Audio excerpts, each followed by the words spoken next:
நம்முடன் திருச்சிற்றம்பலம். வணக்கம். தமிழ்நாடு அகில உலக மகளிர் ஜோதிடரணி பேரவை சேவா அறக்கட்டளை நிறுவனர் ஜோதிடத்தாய் ஜோதிட கலையரசி கிருஷ்ணவேணி அம்மா அவர்களுக்கு வாழ்த்துக்களையும் வணக்கங்களையும் கூறிக்கொண்டு, குழுவில் பயணிக்கும் சக தோழிகளுக்கும் வாழ்த்துக்களையும் வணக்கங்களையும் கூறிக்கொண்டு, இன்றைய பதிவாக ஜோதிடமும் மருத்துவமும். ஜோதிடத்தில் காலை, அதாவது கிரகங்களின் சாரம் பார்த்து பலன் சொல்ல வேண்டும். மருத்துவத்தில் நோயாளியின் குணமறிந்து கை நாடி பார்த்து பலன் சொல்ல வேண்டும். நோய் நாடி, நோய் முதல் நாடி, அது நினைக்கும் வாய் நாடி, வாய்ப்பச் செயல் என வள்ளுவ பெருந்தகையின் கூற்று போல, சூனியம் அடைந்த பாவத்தின் நிலை. லக்னம் அடிக்கடி வியாதிகள் வரும்.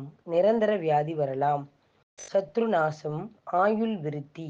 2ஆம் இடம் கண், பல்வியாதி, தந்தையின் உடல்நலைக் கோளாறுகள். இவ்வாறு மனைவிக்கு ஆயுள் தோஷம் 1.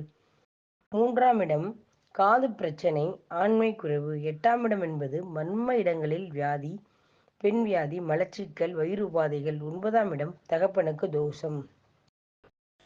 பிறப்பும் இனப்பும் மனிதர் கையில் இல்லை.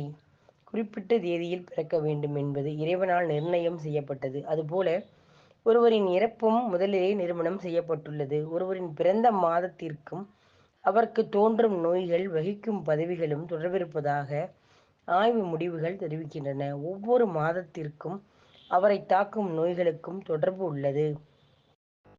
இதை கற்றல் குறைபாடு. ஜனவரியில் பிறந்தவர்களுக்கு அல்சைமர் நோய் தாக்குதல் அதிகமாக இருந்தது தெரிய வந்துள்ளது. பிப்ரவரியில் பிறந்தவர்களுக்கு பிபோலர் டிரஷர் நோயும், மார்ச் மாதத்தில் பிறந்தவர்களுக்கு நரம்பு தொடர்பான நோய்களும், அட்டிசம் தாக்குதலும் இருந்து வருகிறது. ஏப்ரல் மே மாதங்களில் பிறந்தவர்களுக்கு டிஸ்லெக்ஸியா எனப்படும் கற்றல் குறைபாடு நோய் தாக்குதல் அதிகமாகவும், நுரையீரல் நோய்களும் காணப்படுகிறது. ஜூன் ஜூலை ஆகஸ்ட் மாதங்களில் பிறந்தவர்களுக்கு சர்க்கரை நோய், பிரக்ரன்ஸ் எனப்படும் நோய்களும் தாக்கப்படுகிறது கண்டறியப்பட்டுள்ளது. செப்டம்பர் அக்டோபர் நவம்பர் மாதங்களில் பிறந்தவர்களுக்கு ஆஸ்துமா, நுரையீரல் தொடர்பான நோய்கள் பாதிக்கப்பட்டுள்ளனர். டிசம்பர் மாதத்தில் பிறந்தவர்கள் தோல் பாதிப்பை ஏற்படுத்தும் வைரஸ் நோயினால் பாதிக்கப்பட்டுள்ளனர். இந்த ஆய்வு முடிவினை மருத்துவ உலகத்தினரும் ஏற்றுக்கொண்டுள்ளனர். சீசனை பொறுத்தே நோய்களும் தோன்றுகின்றன. ஒருவர் பிறக்கும் மாதத்திற்கும் அவர்கள் வரும் நோய்களுக்கும் தொடர்பிருப்பதாக கண்டறியப்பட்டுள்ளது. படுக்க வைக்கும் யோகம். படுக்க வைக்கும் யோகம் அரிஷ்டம் என்பது வடமொழிச் சொல். அது தீங்கு எனப்படும். அரிஷ்ட யோகம் என்னும் தீங்கை விளைவிக்கக்கூடிய தன்மையை யோகம் என பொருள்படும். அதேபோல் ஆபத்தானது என்றும் பொருள்படும். உதாரணத்திற்கு பாலரிஷ்டம் என்பது பால பிளஸ் அரிஷ்டம், குழந்தைக்கு ஆபத்தை விளைவிக்கக்கூடியது என பொருள். அரிஷ்ட யோகம் அவயோகம்தான், தீங்கை விளைவிக்கக்கூடிய கிரக அமைப்பு. லக்னாதிபதி 6, 8, 12ஆம் அதிபதிகள் எவரேனும் ஒருவருடன் கூட்டணியாக சேர்ந்து பார்வையில் இருக்க நேர்ந்தாலும் ஜாதகனுக்கு இந்த யோகம் உண்டு. பலன்: ஜாதகன் தன்னுடைய உடல் ஆரோக்கியம் கெட்டு அவதிப்படுவான். 8ஆம் வீட்டதிபதி 12ஆம் வீட்டுக்காரருடன் கூட்டணி போட்டிருந்தாலும், அவருடைய பார்வை பெற்றிருந்தாலும் ஜாதகனுக்கு இந்த யோகம் உண்டு. பலன்: ஜாதகன் தன்னுடைய உடல் ஆரோக்கியம் கெட்டு அவதிப்படுவார். வியாதி: 6ஆம் அதிபதி புக்தியில், 8ஆம் அதிபதி திசையில் அதிகமாக, 5ஆம் அதிபதி புக்தியில் விலகும். உடலில் வாசல்கள். ஒருவர் உடல் ஆரோக்கியமாக இருப்பதற்கு அவரின் ஜனன ஜாதக காதமைப்பு நன்றாக இருக்க வேண்டும். நவகிரகங்களின் பரிபூர்ண அருள் கிடைத்தால் மட்டுமே ஆயுள் ஆரோக்கியத்துடன் வாழ முடியும். உடலில் தலை முதல் கால் வரை அனைத்து பாகங்களும் சரிவர இயங்கினால் மட்டுமே தேக ஆரோக்கியம் நன்றாக இருக்கும். குறிப்பாக உடலில் உள்ள துவாரங்கள் எந்த விதத்தில் பாதிக்கப்பட்டிருக்க வேண்டும். நாம் சாப்பிடும் குடிக்கும் தண்ணீர் சரிவர ஜீரணித்து சிறுநீர் மலமாக சென்றால்தான் ஆரோக்கியம் நன்றாக இருக்கும். அதுபோல சுவாசிக்கும் காற்று சரிவர இயங்கினால்தான் நல்லது. நமது உடலில் 9 வாசல்கள் உள்ளன. ஒவ்வொரு வாசலையும் நவகிரகங்கள் ஆட்சி செய்கின்றன.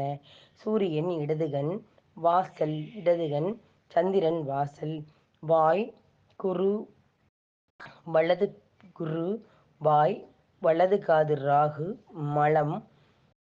புதன் இடது நாசித்துவாரம், சுக்கிரன் வலதுகண், கேது சிறுநீர், சனி இடது காது, செவ்வாய் வலது நாசித்துவாரம்.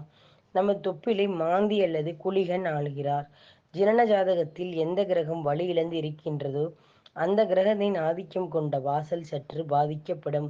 ஜனனகால கிரக அமைப்பில் பாதிக்கப்பட்ட கிரகத்திற்கு ஏற்று பரிகாரம் செய்வதன் மூலம் ஏற்படக்கூடிய சோதனைகளை குறையும். ஜோதிடத்தில் மருத்துவம் நவீன காலத்தில் பலவிதமான அறிவியல் இயந்திரங்களின் உதவியோடு நோய்களை பற்றி அறிந்தும் மருத்துவம் செய்கின்றோம். ஆனால் இப்படியான எந்தவித வசதியும் இல்லாத காலத்தில் நம் ரிஷிகள் தவம் என்னும் சீரிய சக்திகால் நவகோள்களை சாட்சியாக்கி மனிதனுக்குண்டாகும் நோய் முதல் அனைத்து பாதிப்புகள் ஆகியவற்றையும் குணமாக்குவதற்கு கால நேரத்தையும் வழிமுறைகளையும் மிக துல்லியமாக குறிப்பிட்டுள்ளனர் என்பது நாம் வியக்க வைக்க ஒன்றாகும். மருத்துவ சிகிச்சையோடு தொடர்பு மற்றும் ஜோதிட தகவல்கள் மிக பழமையான நூல்களில் உள்ளன. நம் முன்னோர்கள் காலங்காலமாக கவனித்து ஆராய்ந்து பதிவு செய்யப்பட்ட தகவல்கள்தான் இந்த தகவல்கள் ஆகும்.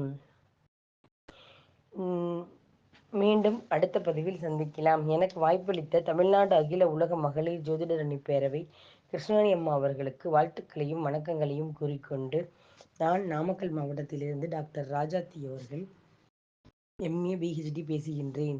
தொடர்புக்கு எனது செல் நம்பர் 9790640171. வாழ்க பாரதம், வளர்க ஜோதிடக்கலை. ஜாதகம் பார்க்க, எழுத, ஜோதிட ஆலோசனை, ஜோதிட ஆசிரியர் தொடர்பு கொள்ளலாம். வாழ்க பாரதம், வளர்க ஜோதிடம், நற்பவி உண்டாகட்டும்.